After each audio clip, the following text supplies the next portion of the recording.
Olá pessoal, tudo bem? Essa é mais uma aula sobre pesquisa epidemiológica. Eu sou Gilmar, esse é o curso de residência multiprofissional em saúde da família da UFES. Bom, para a gente falar de delineamentos de estudos epidemiológicos, a gente vai se basear em três enfoques principais. O primeiro são os estudos de caso, depois, os estudos que realizam investigação experimental de laboratório e, por fim, as pesquisas populacionais. Do ponto de vista da classificação, existem vários critérios para se classificar os estudos epidemiológicos. Eu gosto muito desse critério aqui, que é proposto por Maurício Gomes Pereira, no livro Epidemiologia, Teoria e Prática, que estabelece os seguintes critérios. Primeiro, o propósito geral, né, a finalidade do estudo. Depois, o modo de exposição das pessoas, dos indivíduos, a determinado fator, né, em foco. A direção temporal dos eventos, isto é, como é a linha do tempo entre exposições e desfechos. E as unidades de observação, ou indivíduo ou agrupamentos de indivíduos. Com relação ao propósito geral, a gente tem delineamentos de estudos epidemiológicos que se propõem apenas a descrever os fenômenos, né? Descrever tanto o comportamento de uma doença, um desfecho de saúde qualquer, e descrever o comportamento de fatores de exposição. É muito comum que estudos descritivos eles sejam empregados na apresentação das características de uma nova doença, né? Por exemplo, em que não se sabe muito, então se descrevem, né? É uma estratégia para se descrever, por exemplo, a chamada história natural de uma doença.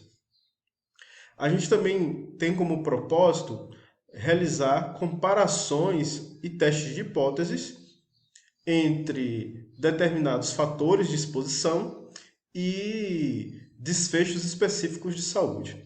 Normalmente, nos estudos epidemiológicos, essas comparações e testes de hipóteses, eles têm como objetivo analisar o nexo causal. Cada delineamento tem um poder menor ou maior de abordar, né, esse nexo causal ou relação causa e efeito. Com relação ao modo de exposição, os estudos epidemiológicos podem ter uma exposição intencionalmente manipulada. É o caso das intervenções realizadas em laboratório, né, ou experimentações. Ou a exposição pode ser natural. Então, o estudo ele apenas observa na população as exposições, né? Hábito de fumar, hábito de atividade física, hábito alimentar, entre outras coisas. Com relação à direção temporal dos eventos, a gente pode ter um corte no tempo, são os delineamentos chamados de transversais, de corte transversal ou seccionais, né? E a gente também tem os estudos de temporalidade prospectiva, ou seja, caminha-se para frente no tempo de uma exposição a determinado fator até o desfecho de uma doença ou de um desfecho de saúde específico. Mas também a gente tem uma direção temporal retrospectiva, em que a gente aborda os indivíduos que já apresentam determinada doença ou desfecho de saúde e seguimos recuperando informações para trás no tempo até conseguirmos observar determinado padrão de exposição a determinados fatores. Com relação à unidade de observação, a gente pode ter a coleta de informações indivíduo a indivíduo, ou a gente pode coletar informações de agrupamentos de indivíduos, ou seja, realizar um estudo epidemiológico baseado em estatísticas já prontas que no seu cerne coletaram informações indivíduo a indivíduo. Mas neste tipo de delineamento de agrupamento, a gente não mais se remete às informações dos indivíduos, e sim às estatísticas dos agrupamentos. Existem muitas outras formas de classificar, né? Outros critérios de classificação de estudos epidemiológicos. Esse diagrama ele foi adaptado lá do livro Epidemiologia, Teoria e Prática, do Maurício Gomes Pereira, e a gente observa aqui um octógono, né, de delineamentos diferentes de estudos epidemiológicos. Então a gente tem os estudos observacionais e de intervenção, né, os estudos de experimentação, os ensaios clínicos. Dentro destes aqui chamados observacionais, a gente tem praticamente todos os outros delineamentos. Então a gente tem com relação à direção temporal os estudos de corte transversal, transversais ou seccionais, e temos também os estudos longitudinais. Ainda com relação à forma de disposição e desfecho no estudo, a gente tem os estudos de coorte e os estudos do tipo caso-controle. Ainda com relação à direção temporal, a gente pode ter estudo prospectivo, ou seja, caminha para frente no tempo, e os estudos retrospectivos, que são exatamente o contrário. Com relação a se o estudo é observacional ou de intervenção, a gente tem aí estudos experimentais e os chamados estudos quase experimentais. A gente tem também os estudos controlados ou não controlados, né? Estudos controlados, a gente tem os grupos de comparação, os grupos controles. Os não controlados, a gente não tem os grupos de comparação. E com relação à unidade de observação, indivíduos ou grupos, a gente tem aqui, quando abordamos agrupamentos, né, de dados, os estudos chamados ecológicos.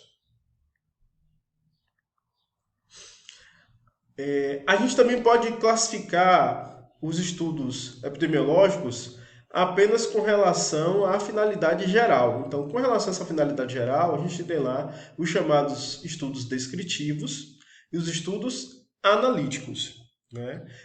Os estudos chamados ecológicos, em alguns livros de epidemiologia, eles são colocados em separado, né? Independentemente dessas classificações da finalidade geral, né? Entre os estudos descritivos, a gente tem os estudos que descrevem a incidência de determinada doença, que descrevem a prevalência de determinada doença, e também tem os estudos que avaliam a cobertura vacinal. Entre os estudos analíticos, ou seja, aqueles que testam hipóteses, né, fazem comparações e, de algum modo, com maior poder ou menor poder, tentam abordar o nexo causa-efeito entre exposições e desfechos de saúde.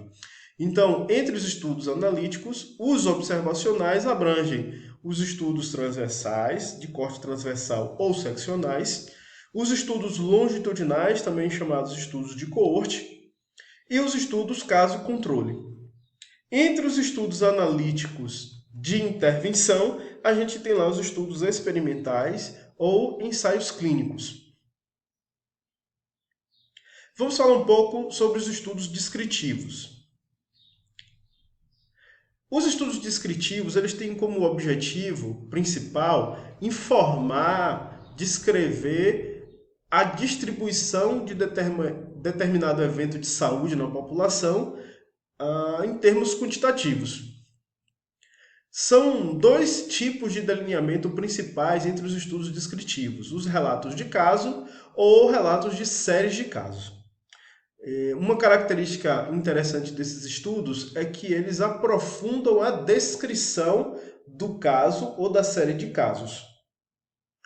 Eles tanto podem abordar incidência quanto prevalência, não incluem grupos de comparação, ou seja, não há grupo controle, e eles têm uma utilidade muito grande na descrição de um assunto que é pouco conhecido. Por exemplo, a gente está agora no momento da pandemia de Covid e estudos de casos, séries de casos de Covid, com essa abordagem descritiva, são muito importantes, por exemplo, para a gente conhecer a história natural da doença, desde o momento que o indivíduo é contaminado pelo vírus até ele desenvolver sintomas, né, de gravidade de níveis diferentes.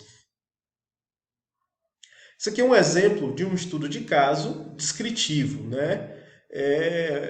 Efeito da hidroquinesioterapia na dor, no trofismo e na força muscular em uma criança com artrite idiopática juvenil. Então, é o relato de um caso. Então, a gente observa aqui, ó, no abstract do artigo, que é uma paciente mulher, é uma menina de 12 anos, diagnosticada com artrite reumatoide juvenil aos 11 anos, né, um ano atrás. Então, eles vão descrevendo aqui tudo, né, deste caso.